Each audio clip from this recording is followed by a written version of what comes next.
On va le verrouiller et puis voilà. On peut faire ce qu'on appelle, là c'est un petit peu plus subtil, du password spraying.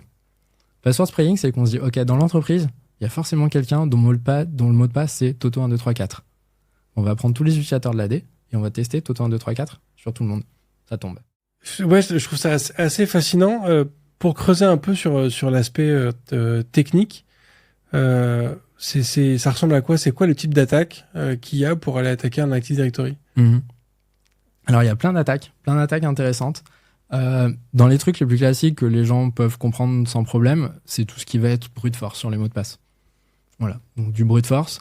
Ça peut être assez simple, ça peut être du brute force. En fait, tout le monde s'imagine qu'on va brute forcer un compte et qu'on va tester tous les mots de passe sur un compte. Sauf que dans l'AD, il y a un mécanisme de verrouillage, sauf si bien sûr l'entreprise l'a désactivé. Voilà, tout est réglable dans l'AD. Donc ça sert à rien de bourriner un compte parce qu'on va le verrouiller et puis voilà. On peut faire ce qu'on appelle, là c'est un petit peu plus subtil, du password spraying. Password spraying, c'est qu'on se dit, ok, dans l'entreprise, il y a forcément quelqu'un dont le mot de passe c'est Toto1234. On va prendre tous les utilisateurs de l'AD et on va tester Toto1234 sur tout le monde.